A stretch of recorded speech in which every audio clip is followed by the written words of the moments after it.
মোস্তাফা সিরাজের ভৌতিক গল্প হরির হোটেল। গল্প পাঠে এবং সমগ্র পরিচালনায় শুভাশিস। স্টেশনে ট্রেন থামতে না থামতেই যাত্রীদের মধ্যে হুলস্থুল বেঁধে গিয়েছিল। ভিড়ের ঠাসা কামরা, পিছন থেকে প্রচণ্ড চাপ আর গুঁতো টের পাচ্ছিল। তারপর দেখলাম কেউ কেউ আমার কাঁধের ওপর দিয়ে কসরত দেখিয়ে সামনে চলে যাচ্ছে, সেই সঙ্গে চেঁচামেচি চলছে।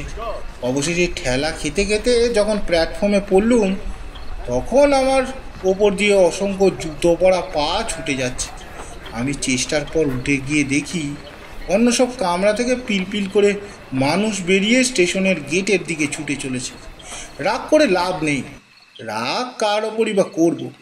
নিমেষে প্ল্যাটফর্ম নির্জন নির্ঝুম হয়ে গেল। কাঁধের ব্যাগ আর পোশাক ঝেড়ে ঝুড়ে রুমালে মুখ মুছলুম। ট্রেনটা হুইসেল বাজিয়ে আস্তে সুস্থে চলে গেল। সেই সময় হঠাৎ মাথায় এলো ট্রেনে ডাকাতি হচ্ছিল সম্ভবত, তাই অত সব যাত্রী প্রাণ ভয়ে ট্রেন থেকে ঝাঁপিয়ে পড়ে পালিয়ে গেল। এতক্ষণে ভয় পেলুম। রাত 8টা বাজে। প্ল্যাটফর্মে আর স্টেশন গার্ডের আলো জ্বলছে, গেটে মানুষজন নেই। সেখানে গিয়ে একটু দাঁড়ালাম।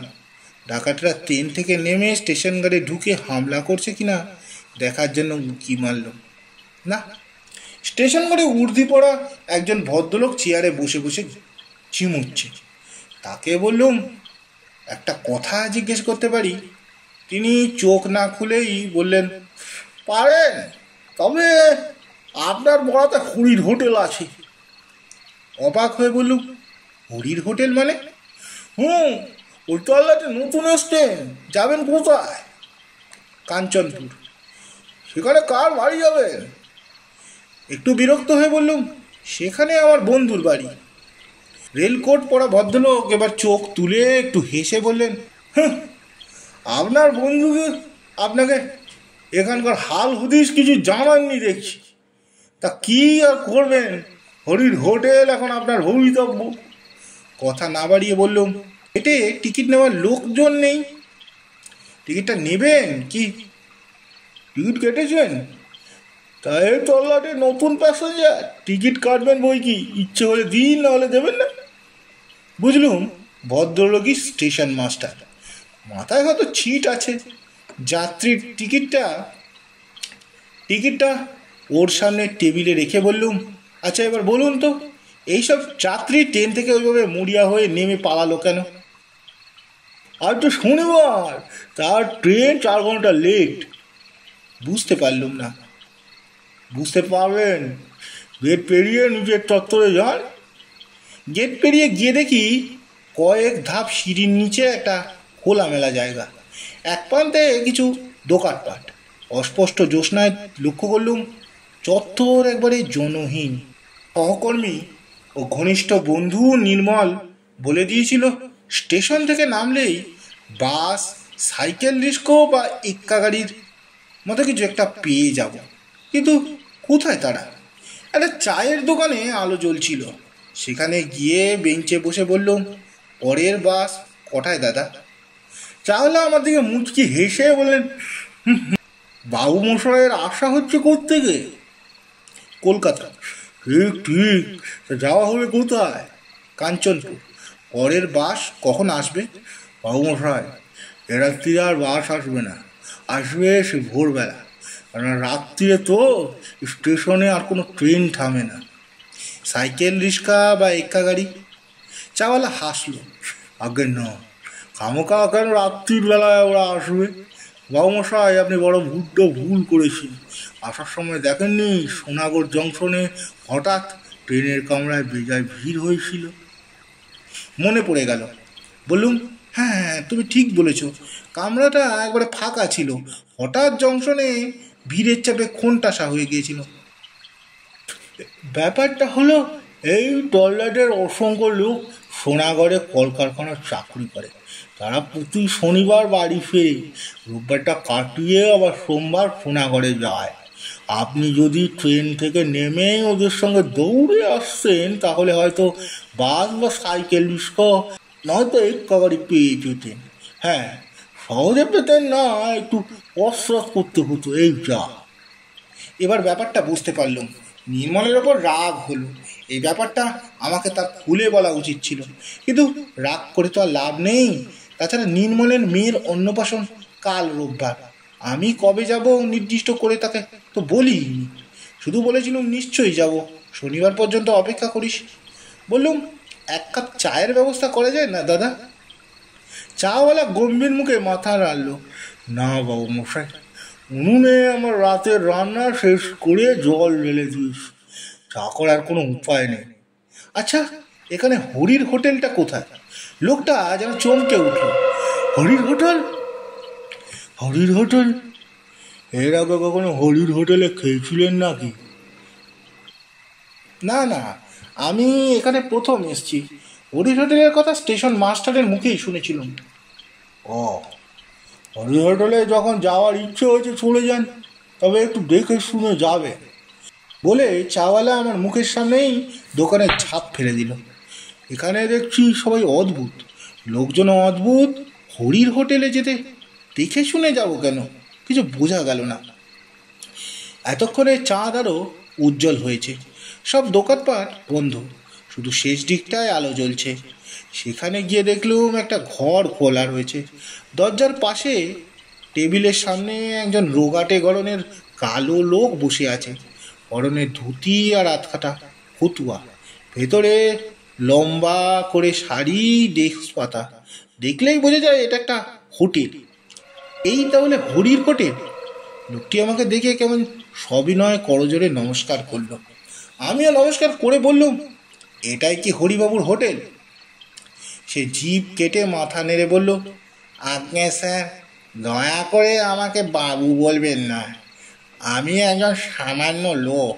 বাইরে টাঙানো সাইনবোর্ড দেখুন, লেখা আছে অন্নপূর্ণা হোটেল, কিন্তু এই তল্লাটে সবাই বলে হরির হোটেল।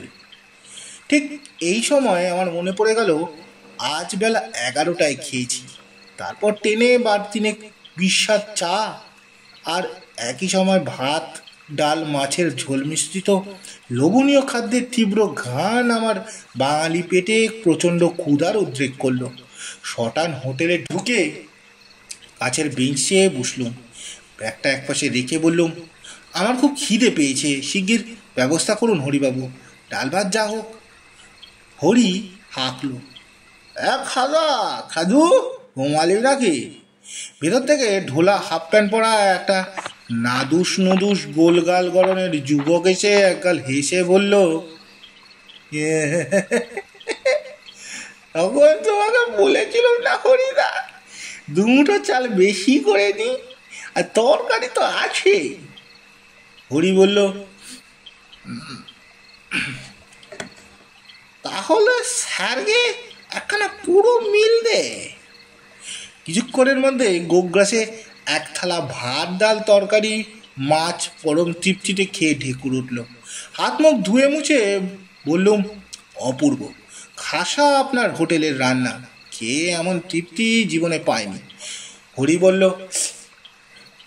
অথচ অথচ বেতার ছেলেরা আমার হোটেলের বদনাম রটায়। কি আর বলবো স্যার, আমার নামে থানায় পুলিশ পর্যন্ত নালিশ করেছিল। যাকে সেই সব কথা, আপনি আমার অতিথি, আপনার কাছে দাম নেব না। কিছুতেই হরি মিলের দাম নিল না। অবশেষে বললুম, ঠিক আছে, তাহলে আমাকে রাত্রে থাকার জন্য একটা ঘর ভাড়া দিন। হরি জিভ কেটে বলল, ঘর? ঘর তো নেই স্যার, আমার হোটেলে শুধু খাওয়ার হোটেল, এখানে থাকার ব্যবস্থা নেই। আমি আর খাদা ওপরে ঘরে রাত্রিটা কাটাই, নিচে থাকবার যোগ আছে? নানা উপদ্রবের চোটে অস্থির হতে হবে। কি উপদ্রব হরিবাবু? আমি এই বেঞ্চে শুয়ে রাত কাটাতে পারবো, কোনো উপদ্রব আমি গ্রাহ্য করব না। হরি হাসল, আপনার মাথা খারাপ, কথা বাড়িয়ে লাভ নেই। আমারও খিদে পেয়েছে, তা আপনি যাবেন কোথায়? কাঞ্চনপুর। দিব্যি জ্যোৎস্না রাত্রি, মোটে তো 3 কিলোমিটার, হাঁটতে হাঁটতে চলে যান, কোনো ভয় করবেন না। আমাদের এই তল্লাটে আর যা কিছুই থাক, চোর ছিনতাই বা ডাকাত নেই। মনের আনন্দে গান গাইতে গাইতে চলে যান। অগত্যা হোটেল থেকে বেরিয়ে আসছি, হরি হঠাৎ ব্যস্তভাবে ডাকলো, স্যার, স্যার, শুনুন স্যার। ঘুরে দাঁড়ালো। সে আমাকে অবাক করে 6টা অ্যান্টাসিড ট্যাবলেট আমার হাতে গুজে দিল। বললুম, অ্যান্টাসিড ট্যাবলেট কি হবে? হরি মুচকি হেসে বললে, বাইরের মানুষ হরির হোটেলে খেয়েছেন যদি রবিবার অম্বল টম্বল হয়, আপনি আমার এক রাত্রিনের খদ্দের স্যার, আমার সার্টিফিকেটে বটে। বলে সে হোটেলে ফিরে গেল। আমি ততক্ষণে একটা চিন্তায় পড়লাম। খেতে তো সবই সুস্বাদু মনে হয়েছিল, তাই খেয়েছিও প্রচুর। প্যান্টের বেল্ট ঢিলে করতে হয়েছে, কিন্তু অ্যান্টাসিড কেন? দুধারে মাঠ, নির্জন পিচ রাস্তায় গুনগুন করে সত্যি মনের আনন্দে গান গাইতে গাইতেই হাঁটছিল। জ্যোৎস্নায় চারিদিক বেশ স্পষ্ট। কিছু দূর চলার পর মনে হলো পেট বেজায় ওজনদার হয়ে উঠেছে। তখন দুটো অ্যান্টাসিড ট্যাবলেট মুখে পুড়ে চুষতে লাগলো। আরও কিছুক্ষণ হাঁটার পর মনে হলো পেটের ওজন কমছে। সেই সময় নেহাত খেয়াল বসে একবার পিছু ফিরে দেখি, আমার পিছনে কেউ হেঁটে আসছে। একজন সঙ্গী পাওয়া গেলে ভেবে দাঁড়িয়ে গেল। অমনি সেই লোকটিও দাঁড়িয়ে গেল। বললুম, কে? সে কোনো সাড়া দিল না। একটু ভয় পেয়েই গেলাম। ছিনতাইবাজ বা ডাকাত নয় তো। চলার গতি বাড়ালাম। তারপর এক অদ্ভুত ঘটনা লক্ষ্য করলাম। যতবারই পেছনে তাকাচ্ছি, দেখছি জ্যোৎস্নায় কালো রঙের মূর্তির সংখ্যা বেড়েই যাচ্ছে। রাস্তার দুই পাশে মাঠ থেকে দুজন একজন করে আরও লোক এসে ছায়া মিছিলকে বাড়িয়ে তুলেছে। অবশেষে ঘুরে দাঁড়িয়ে চেঁচামেচি করে বললুম, তোমরা যেই হো, আমার সাথে ডাকাতি করার মতো মাল করি নেই। বন্ধুর মেয়ের অন্নপ্রাশন উপহার দিতে কিছু পুতুল আর জামা কিনেছি। নগদ টাকা করি যা আছে তা তোমরা কেড়ে ভাগাভাগি করলে প্রত্যেকে একটা আদুলির বেশি পাবে না। কাজেই তোমরা কেটে করো। আশ্চর্য ব্যাপার, কালো কালো মানুষের দল স্থির হয়ে দাঁড়িয়ে আছে। তারপর আবার কিছুটা হেঁটে ঘুরে দেখি তারা সমান দূরত্বে আমাকে অনুসরণ করেছে। এরা কারা? অজানা ত্রাসে শিউরে উঠলাম। সাহস দেখিয়ে খুব চেঁচিয়ে বললাম, সাবধান, আমার কাছে রিভলভার আছে। আমি কিন্তু পুলিশের লোক, গুলি করে মুন্ডু উড়িয়ে দেব। কিন্তু এই হুমকিতেও কাজ হলো না। আমি যত দ্রুত হাঁটছি, তারা একই দূরত্বে নিঃশব্দে হেঁটে আসছে। আমি থমকে দাঁড়ালে তারাও দাঁড়িয়ে যাচ্ছে। এই অদ্ভুত ছায়াকালো মিছিল পিছনে নিয়ে হেঁটে চলা সহজ ছিল না। আমার গলা তৃষ্ণায় কাঠ হয়ে গেছে। সঙ্গে জলের বোতল নেই, এমনকি একটা টর্চও নেই। আতঙ্কে দিশারা হয়ে আমি দৌড়াতে শুরু করলাম। দৌড়াতে দৌড়াতে যতবার পিছু তাকাচ্ছি, সেই বিভীষিকার আমাকে অনুসরণ করছে। কিছুক্ষণ পর সামনে ঘন কালো গাছপালার ফাঁকে রাস্তার ধারে একটা মন্দির দেখতে পেলাম। মন্দিরের খোলা চত্বরে কারা বসে কথা বলছিল। আমি দৌড়ে গিয়ে সেখানে দাঁড়াতেই লোকগুলো হইচই করে উঠল। কে কে কে? হাঁপাতে হাঁপাতে বললাম, আমি আমি। কেউ ধমকে উঠল, আমি কে? আগে আমি কলকাতা থেকে আসছি, আমি যাব কাঞ্চনপুর। বাস ফেল করে বড় বিপদে পড়েছি। একজন বলল, তাই বলুন, তা বিপদটা কি? একদম কালো কালো লোক আমাকে ফলো করতে আসছে। সর্বনাশ, আপনি কি হরির হোটেলে খেয়েছেন? হ্যাঁ হ্যাঁ হ্যাঁ হ্যাঁ, ও বড্ড খিদে পেয়েছিল, খেয়েছি। অমনি আবার হইচই পড়ে গেল। ওরে, এ হরির হোটেলে খেয়েছে রে, কি সর্বনাশ! আবার একা নয়, সঙ্গে হরির হোটেলে খাওয়া পুরো দলটাকে সঙ্গে নিয়ে আসছে আমার গায়ে। এইসব বলতে বলতে লোকগুলো মন্দিরের পেছনে উধাও হয়ে গেল। তারপর গ্রামের কুকুরগুলো ডাকতে লাগলো। আমি আবার কি করব ভাবছি, সেই সময় দেখলুম উঁচু চত্বরের পাশে একজন লোক দাঁড়িয়ে আছে। বললুম, দেখুন তো মশাই, কি অদ্ভুত ব্যাপার! বিপদে পড়ে এখানে ছুটে এলুম, অথচ ওরা এমন করে পালিয়ে গেল। লোকটি খিক খিক করে হেসে বলল, পালাবাড়ির কথা, আপনি হরির হোটেলে খেয়েছেন কিনা? করুণ স্বরে বললুম, কেন, হরির হোটেলে খেলে কি হয়? যে খায় সে ভেদ বমি করে টেসে যায়। আমি কিন্তু টেসে যাইনি, হরিবাবু আমাকে অ্যান্টাসিড দিয়েছিলেন, দুটো খেয়েছি। মোটোতে কাজ হয় না মশাই, এখনো আপনার পেটে হরির হোটেলের ভাত আছে তো, তারই গন্ধে যত গন্ডগোল বেড়েছে। তারা আপনাকে ফলো করছে বলছিলেন যেন। হ্যাঁ, 1-2 জন করে অন্তত 30-40 জন হবে, জোসরা সব কালো কালো মূর্তি। তারা হরির হোটেলে খেয়ে টেসে গেছে। কথায় বলে স্বভাব যায় না মূলে। হরির রান্নাটা যে সুস্বাদু, সে লোভে পড়ে পেট পুড়ে খেলেই কেলেঙ্কারি। ওরা ভেদ বমি করে টেসে নিয়েছে বটে, কিন্তু লোভটা যায়নি। আপনার পেট থেকে হরির রান্নার সুস্বাদু গন্ধ টের পেয়ে আপনার পিছু নিয়েছে, বললেন তো? বুঝলুম, কিন্তু আপনি দয়া করে আমাকে কাঞ্চনপুরে পৌঁছে দিন। কাঞ্চনপুর? কাঞ্চনপুর প্রায় 1 কিলোমিটার। সেখানে কাদের বাড়ি যাবেন? নির্মল সিংহের বাড়ি যাব। ও, সিংহি মশাইয়ের বাড়ি? চলো, আমার বাড়িও ওই গ্রামে। তবে সাবধান, আপনি আগে আগে চলুন, আমি যাব পেছনে। কেন, আমাকে কি ভয় পাচ্ছেন? কিছু বলা যায় না। হরির হোটেলে পর্যন্ত যারা খেয়েছে তারা সবাই টেসে গেছে। বলছি তো আমার কিছু হয়নি। লোকটি আবার খিক করে হেসে বলল,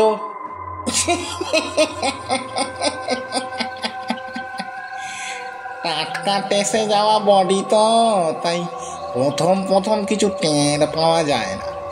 মনে হয় দিব্যি আমার বডিখানা আস্ত আছে, কিন্তু আত্মার ভ্রম। আসলে বডি তো চিতায় পুড়ে ছাই হয়ে গেছে। কি অদ্ভুত! মোটেও না। এমনও হতে পারে আপনার বডির স্মৃতি আপনাকে এখনো আস্ত রেখেছে। তাকে চলুন, পিছনে তাকাবেন না, আমিও তাকাবো না। কিছু দূর হেঁটে যাওয়ার পর বললুম, দেখুন, আপনার যেমন আমাকে ভয় করছে, তেমনি আমারও আপনাকে ভয় করছে। কখন পিছন থেকে আপনি কি করে বসবেন? কেন, ঘাড় মটকে দেবো বলতে চান? যা অবস্থা তাতে এইটুকুরই বা বাকি। বাজে কথা বলবেন না, আপনি বড্ড অকৃতজ্ঞ মানুষ তো। আমাকে মানুষ বললে যখন, তখন আর আমাকে ভয় কেন? বরং আপনার ভয় পাওয়া উচিত।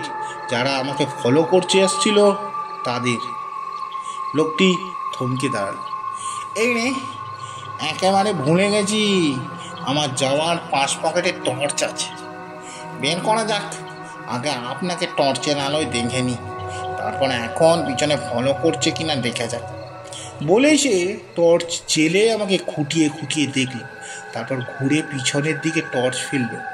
কয়েক মুহূর্তের জন্য সেই আলোয় দেখলুম একদল আস্ত কঙ্কাল ছিটকে দুধারে গাছপালার মধ্যে লুকিয়ে পড়ল। আর সেই লোকটাও সেই দৃশ্য দেখে প্রচণ্ড বেগে দৌড়ে কোথাও উধাও হয়ে গেল। আমার সৌভাগ্য সেই জ্বলন্ত টর্চটা ছিটকে পড়েছিল, সেটা আমি কুড়িয়ে নিয়ে নির্ভয়ে হেঁটে চললাম। মাঝে মাঝে পিছু ফিরে টর্চের আলো ফেলছিল, কিন্তু কেউই আমাকে অনুসরণ করছিল না। বেশ কিছুক্ষণ চলার পর বাঁকের মুখে ও মোটরসাইকেলের উজ্জ্বল আলো দেখা গেল। তারপর মোটরসাইকেলটা আমার কাছে এসে থমকে গেল।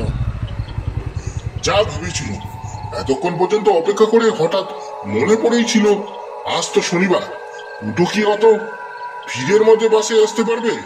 আরে, হেঁটে আসার কোনো অসুবিধা হয়নি তো? আয়, ব্যাক সিটে বস, দোষটা আমারই, বুঝলি? মোটরসাইকেলের ব্যাক সিটে চুপচাপ উঠে বসলো। যা ঢকল গেছে, এখন আর কোনো কথা নয়। না, পরেও আর কোনো কথা নয়। এমনকি হরির হোটেলে খাওয়ার কথাও চেপে যাব। হরির দেওয়া অ্যান্টাসিড ট্যাবলেট দেখিয়ে বলবো, রাতে কিছু খাবো না, পেটের অবস্থা ভালো না। তাছাড়া আমি হরির হোটেলে খেয়ে এসেছি শুনলে নির্মল নির্ঘাত আমাকে ফেলে পালানোর চেষ্টা করবে। তার মানে মোটর সাইকেলের অ্যাক্সিডেন্ট ও আমি নিজেই ভূত হয়ে যাব। সর্বনাশ।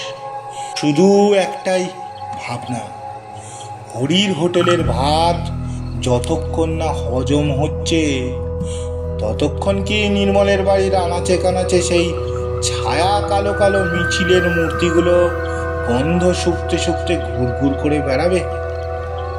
দেখা যাক।